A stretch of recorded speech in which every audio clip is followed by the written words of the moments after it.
कि शराब, आदमी को कोई शराब अगर पीता है तो उसका सिर्फ पैसा नहीं छीन लेता है, यानी शराब पियोगे, खरीदोगे तो तुम्हारा पैसा ही नहीं तुमसे छीन जाएगा, बल्कि उसके साथ साथ अगर कोई शराब पिएगा तो उसकी बुद्धि भी हर जाएगी। ये बापू ने कहा, ये उस समय कहा, उसको एक एक चीज को लिखा। शराब आदमियों से न सिर्फ उनका पैसा छीन लेती है, बल्कि उनकी बुद्धि भी हर लेती है।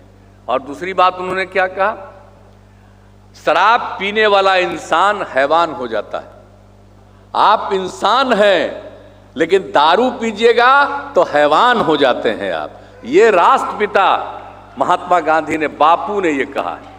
और वो तो ये भी बोलते थे, कहते थे अगर हम 1 घंटा के लिए भी हम अगर शासक हो गए, तानाशाह बन गए, तो हम सबसे पहले शराब से सबको मुक्त करा देंगे।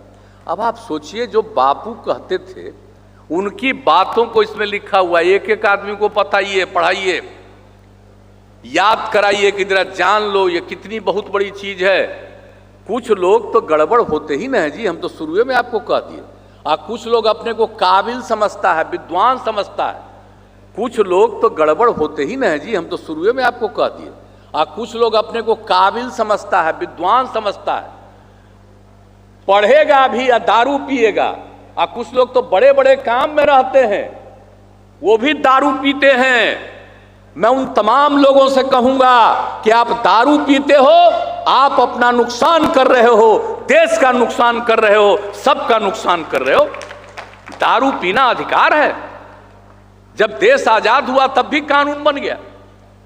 संविधान में जो है 47वें नंबर पर है, हर राज्य सरकार को अधिकार है, इस पर लगा सकता है प्रतिबंध। तो उसके बाद भी कई तरह से इधर उधर कहीं करना कुछ करता रहता है।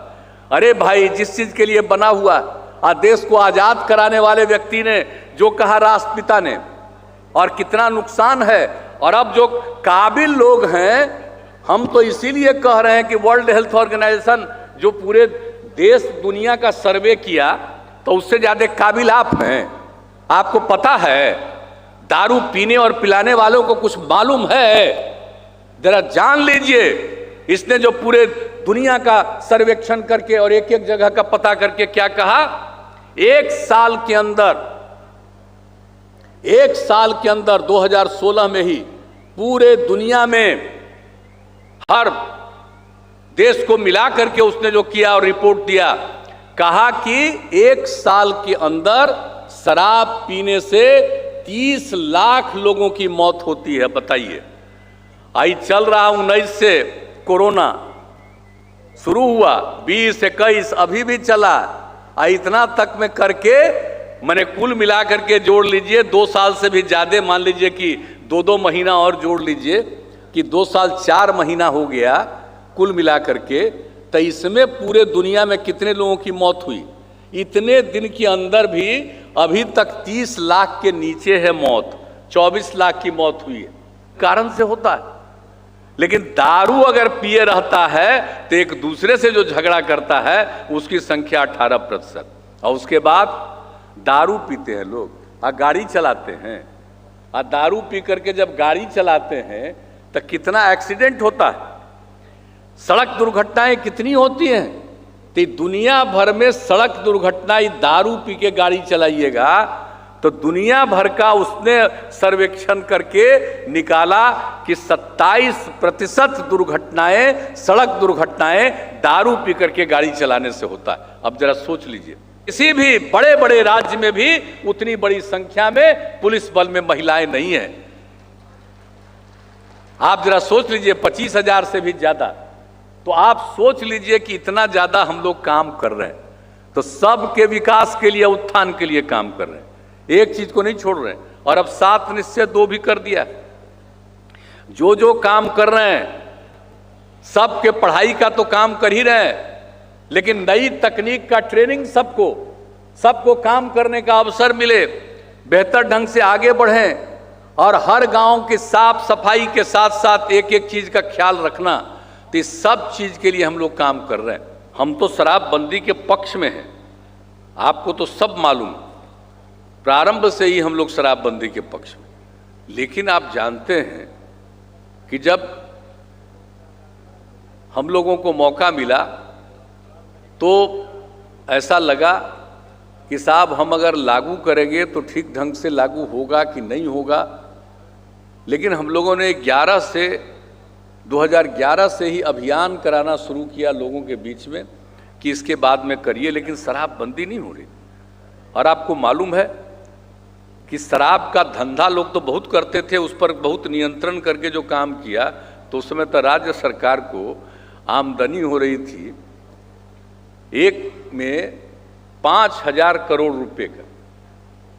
तो ऐसी स्थिति जब हो गई थी बिहार की, 5,000 करोड़ ही था ना लास्ट में, तो उसका तक लाभ हो रहा था। लेकिन हम लोगों ने सोचा, और मेरे मन में तो बहुत पहले से था, लेकिन आप तो जानते हैं कि 2015 में जब एक कार्यक्रम था इसी तरह से जीविका समूह का और अन्य कार्यक्रम था, और उसी सिलसिले में जब हम लोग बोल रहे थे, ये जुलाई महीने की बात है, 9 जुलाई का, और उस दिन जब हम लोग अपनी बात बोल करके जो महिलाओं के उत्थान का, समाज के विकास का, ये सब काम का चर्चा करने के बाद जब हम ये पटना की बात है बैठे थे, तो उसी बीच में आप जो जीविका दीदियां हैं वहाँ मौजूद थी, और उसमें से कई लोगों ने खड़ा होकर के मांग करना शुरू किया कि शराबबंदी लागू कीजिए, शराबबंदी लागू कीजिए। तो हम तो बोल करके बैठ गए थे, लेकिन उसके बाद जब बोल करके जब हम बैठ गए, आज जब उनकी बात सुना, और जो हमारे उसके समय जो मंत्रीगण और लोग भी थे उस कार्यक्रम में, उनसे भी हमने पूछा कि क्या बोल रही है, जो हमको सुनाई पड़ा शराब, सबका क्या शराबबंदी के बारे में। तो लौट करके हम आए और आ करके हमने कह दिया कि भाई अगर अगली बार आएंगे तो हम शराबबंदी लागू करेंगे। एक लाइन हम सिर्फ बोल दिए, अगली बार आएंगे। तो आप जानते ही ना 15 का ये हम बता रहे हैं, 9 तारीख का, तो उस समय, और उसके बाद 3 ही महीने के बाद चुनाव था। तो हमने कहा कि भाई जब फिर आ जाएंगे, 2015 में चुनाव होगा, उसके बाद जब आ जाएंगे तब आ जाएंगे, फिर सरकार में आ जाएंगे तो हम लागू करेंगे। अब फिर आ गए तो लागू किया, और इसी के लिए जो काम हम लोगों ने करना शुरू किया, यहाँ भी जान लीजिए, अभी भी मद्य निषेध विभाग के अपर मुख्य सचिव यहाँ पर, मद्य निषेध उत्पाद एवं निबंधन विभाग के पाठक जी, जब उस समय हम लोगों ने अभियान शुरू किया था, या IAS अफसर, इन्हीं को ये जिम्मेवारी हमने उस समय दी थी। और उस समय जो शराबबंदी लागू हुआ तो 2-2.5 साल तक रहे, फिर दूसरे काम में गए, लेकिन फिर अभी ये भारत सरकार में गए हुए थे, लौट करके आए तो हमने इन्हीं को फिर कहा कि अब आप ही को इस काम को करना है। क्योंकि आप तो जानते ही ना हैं कि उस समय जो हम लोगों ने कितना अभियान चलाया, और लगातार हम शुरू कर दिए थे। 2015 में सरकार बनी और तुरंत हम 26 नवंबर से ही से शुरू कर दिया, और इसके लिए पूरा का पूरा अभियान चलाया। और फिर 2016 के 1 अप्रैल से शराबबंदी लागू हो गया, कानून बना और लागू किया। लेकिन हम लोगों ने सभी ग्रामीण इलाकों में सबसे ज़्यादा उसका अभियान चलाया था। तो लग रहा था कि जो बड़े शहर हैं, अब वहाँ पर देसी शराब को तो बंद, विदेशी शराब वाला भी कर पाएंगे, ये सोच करके हम लोगों ने कहा था कि अभी कुछ दिन के लिए उन जगहों पर रहेगा विदेशी शराब। लेकिन साहब, जब कितनी खुशी की बात थी, जो हम लोगों को लगा कि शहरी क्षेत्रों में अभियान हमारा उतना नहीं चला, लेकिन जब 1 तारीख को 1 अप्रैल से जब कहीं जो शहरी पटना और कुछ बड़े बड़े शहरों में ये शराब की दुकानें खुलने की बात शुरू हुई, तो किस तरह से वहाँ के महिलाओं ने, पुरुषों ने, युवाओं ने, युवतियों ने किस प्रकार का अभियान चलाया और एक दुकान को खोलने नहीं दिया, ये देख करके। और उस समय हम लोगों का विधानमंडल सत्र चल रहा था। जब 1 तारीख को हम ये सुने, हमको बड़ा अच्छा लगा। फिर 2 तारीख को देखे और बढ़ गया, कोई नहीं दुकान खोल पा रहा शहरों में। 3 तारीख को भी देख लिया, 4 को, तो 4 तारीख को ही हम मीटिंग बुलाए अधिकारियों का और सबका, और तय किया कि कल से करेंगे, और 5 तारीख को फिर कैबिनेट की मीटिंग करके तय कर दिया अब शहरी क्षेत्र में भी इसको लागू। यानी 1 तारीख के बाद 5 तारीख को 4 दिन के बाद ही पूरे बिहार में देसी विदेशी शराब पूरे तौर पर प्रतिबंधित हो गया, लागू हो गया। तो कितनी खुशी हुई थी ये देख करके कि क्या है, और मांग आप ही लोगों की थी, तभी हम लोगों ने किया। जननायक कर्पूरी जी जब मुख्यमंत्री थे 1977 में बने थे, और उन्होंने लागू किया था बिहार में शराबबंदी, और 2 ही साल के बाद उनको लोग हटा दिए थे और बाद में शराबबंदी को बंद किया था। इसी को देख करके हम लोगों को लग रहा था कि पता नहीं लोग गड़बड़ करेगा, लेकिन जब इस काम को लागू किया तो उसी समय मन बनाया था कि हम किसी कीमत पर इसको छोड़ने वाले नहीं हैं।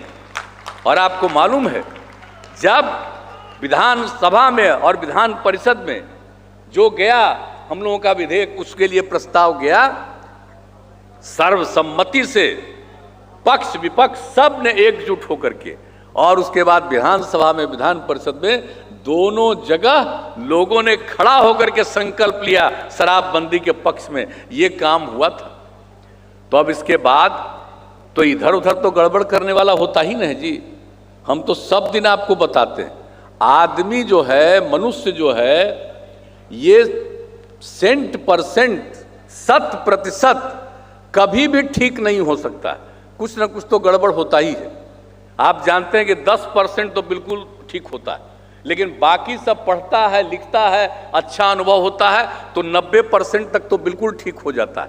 लेकिन 10% में कुछ लोग गड़बड़ करने वाला होता है, सब नहीं, लेकिन कुछ लोग ऐसा होता है जो वही 10% के अंदर, वही 10% के अंदर सारी समस्या पैदा होती है। तो वही तो समस्या है। अभी भी जब से हम लोगों ने लागू किया तब से कहीं ना कहीं गड़बड़ करते रहता है। जहरीला शराब का भी जब हम लोग लागू किए थे तो उस समय की भी घटना घटी थी, कितनी सजा हुई आप देख रहे हैं, लोगों को कितनी बड़ी कोर्ट सबसे सजा हो गई।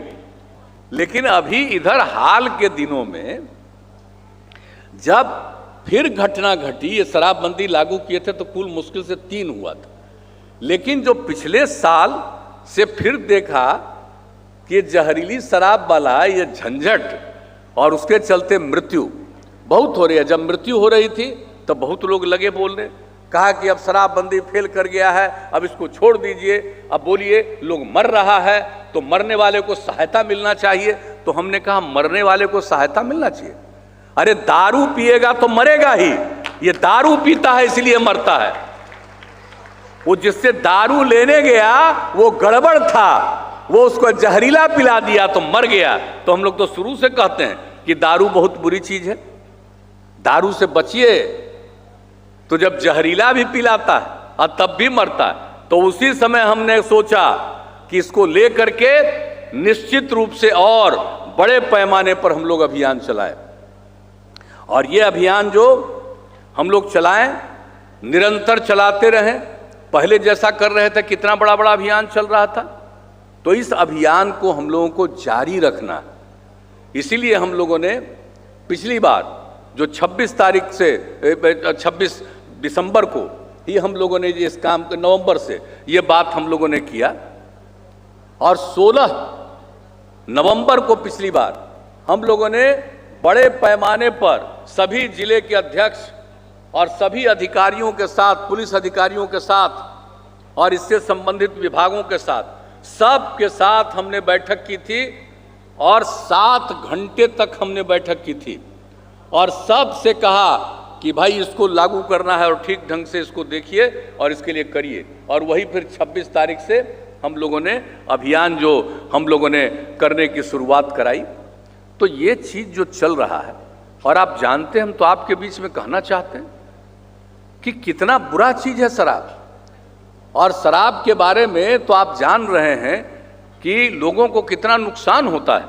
आप समझ लीजिए, हम लोगों के राष्ट्रपिता बापू, अब उन्होंने जब आज़ादी की लड़ाई का नेतृत्व कर रहे थे, देश को आज़ाद कराया राष्ट्रपिता हैं, राष्ट्रपिता महात्मा गांधी। और वो जब आज़ादी की लड़ाई लड़ रहे थे उस समय भी उसके साथ साथ वो शराबबंदी के लिए बोलते थे। शराब के बारे में लोगों को बोलते थे बहुत बुरी चीज है। ये सारी बातें तो हम लोगों ने सोचा कि भाई अगर हम लोगों को अभियान, हम पहले भी कह रहे थे, लेकिन अभी जो हम लोगों ने समाज सुधार अभियान चलाया जिसमें 3 पक्ष है, उसका एक पक्ष है शराबबंदी का, नशा मुक्ति का। तो नशा मुक्ति का है तो इन सब चीजों को घर घर तक, एक एक बच्चे तक, एक एक व्यक्ति तक पहुंचाना चाहिए कि राष्ट्रपिता हैं और वो आजादी की लड़ाई में उन्होंने कहा। कभी कभी तो हमको आश्चर्य होता है कि कोई एक आध आदमी का हम सुनते हैं तो हमको आश्चर्य होता है कि किस काम के लिए राजनीति करता है, क्या चीज है, सर्वसम्मति से पारित हुआ और कहां कुछ बात बोलता है, भूल गया राष्ट्रपिता को। और आप तो जानते हैं हम लोग किस प्रकार से उनकी बातों को लागू कर रहे हैं। समाज के सुधार के लिए जो सारा काम हम लोग कर रहे हैं, तो ये काम हम लोग करते हैं। और उन्होंने जो उस समय कहा था, और उसके अलावे जान लीजिए 2018 में विश्व स्वास्थ्य संगठन, वर्ल्ड हेल्थ ऑर्गेनाइजेशन WHO ने, हम लोग तो 2016 में लागू किए, विश्व स्वास्थ्य संगठन, वर्ल्ड हेल्थ ऑर्गेनाइजेशन, आप सोच लीजिए उसने पूरा काम किया, पूरे दुनिया के एक एक देश, हर इलाके का पूरा सर्वेक्षण किया शराब के बारे में, और 2018 में प्रकाशित उसने करा कि शराब क्या चीज है, शराब से क्या क्या होता है। तो ये जितनी चीजें हैं, इन सब चीजों के लिए ये जो अभियान हम लोगों का है, समाज सुधार अभियान, अब आप जानते हैं ये इसको एक एक को बंटवाया गया है। और हम तो कहेंगे DM से, दोनों जगह के कि इसको तो भाई हर घर तक पहुंचवा देना हम लोगों को, एक एक घर में रखिएगा और देखिएगा यहां पर लिखा हुआ है, बापू की तस्वीर देखिए, और उसी में क्या लिखा है, गांधी जी ने कहा था, क्या कहा था, शराब आदमियों से न सिर्फ उसका पैसा छीन लेता है बल्कि उनकी बुद्धि भी हर लेती है। आप बताइए, राष्ट्रपिता ने कहा। लोगों ने जो आज हाथ उठा करके आश्वस्त किया है कि हम इस अभियान को निरंतर जारी रखेंगे, इसके लिए मैं आप सबको हृदय से धन्यवाद देता हूं। आप सबका पुनः मैं अभिनंदन करता हूं, और आप लोगों ने मेरी बात पर ध्यान दिया है तो इसके लिए भी धन्यवाद देता हूं। और अब मैं अपनी बात को समाप्त करता हूं।